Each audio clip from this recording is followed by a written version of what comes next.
కుర్రాడికి సెలవు అని తీసుకొచ్చారా? సండే అయితే ఆడుకోనివరా? మరి యాడ్ నుంచి వస్తాయి పై ఖర్చులకి. మా నాన్న కూడా అలాగే చంపేసేవాడు చిన్నప్పుడు. సెలవు దొరికితే పొలం పోవాల్సిందే. ఆ, అన్నిట్లో నేర్చుకొని ఉండాలి. అవును, అలా చేయబట్టే ఈరోజు మంచి ఉద్యోగాలు చేస్తున్నాం మేము. కష్టం ఏంటో తెలిసి వచ్చింది. వదిలేసామనుకోండి కష్టం విలువ తెలియదు. అవును, కరెక్ట్. అందుకే రైతు బిడ్డ బాగుపడతాడు ఎప్పుడు కూడా. మీరు కష్టం విలువే నేర్పాలి, మిగిలిన వాళ్ళు నేర్పరు. గారం గారం గారం వాళ్ళకి కొద్ది. ఇప్పుడు అయితే మనవాడు బయటకు బాగా నవ్వుతూ చేస్తున్నాడు, కానీ లోపల లోపల మా అమ్మ నా బూతులు తిట్టుకుంటుంటాడు. నిజం చెప్పు, నేనైతే తిట్టుకునేవాడిని. అమ్మ ఒక్కరోజు సెలవు వస్తే ఈ ఒక్కరోజు కూడా ఆడుకునేవాడు, ఎటు వెళ్ళినవాడు, తగులుకున్నాడు అని చెప్పి బూతులు తిట్టుకునేవాళ్ళం. కానీ ఇప్పుడైతే మరి ఆయన లేడు, మహానుభావుడు. ఓహో, బట్టలు కొనుక్కోవాలా? ఈ డబ్బులు విడియానా? ఏరా బాబు, నువ్వేం చదువుతున్నావు అమ్మా? ఏ క్లాసు? గుడ్. ఇంటర్లో పాపం వర్క్ లోడ్ ఎక్కువ ఉంటుంది. ఏ గ్రూప్? మ్యాథ్సా? మ్యాథ్స్ గ్రూప్ చదువుతూ చామదుంపలు వలుస్తున్నావంటే గ్రేట్. నువ్వు 4 మార్కులు తక్కువ వచ్చినా పర్లేదు, ఇలాంటివి నేర్చుకుంటే ఖచ్చితంగా సక్సెస్ అవుతావు, ఇబ్బంది ఏం లేదు.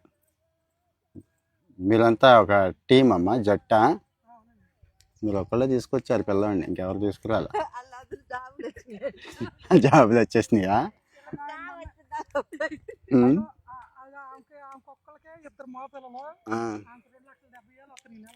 ఓహో, ఇంకా ఆరాటంగా లాగుతుంది, మామూలుగా లేదు. నాకు అర్థమైంది. మాట్లాడిద్దాం, మనతో మాట్లాడిద్దామా? నిజమేనా? మీకు 2.5 లక్షలు వస్తున్నాయి అంటున్నాడు ఆయన. ఇంటికాడ ఉంటున్నారా? నిజంగా ఉద్యోగాలు చేయట్లేదా? అయ్యో, ఎగతాళి చేస్తున్నారు.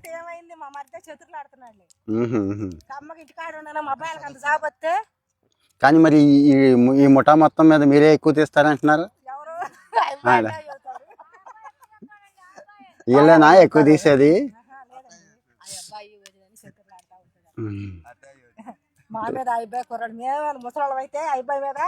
అంటే ఓపిక ఉండాలిగా. మీరు చాలా స్పీడ్గా, మీ హ్యాండ్ మూమెంట్ చాలా స్పీడ్గా ఉంది, స్పీడ్గా తీస్తున్నారు అందుకు.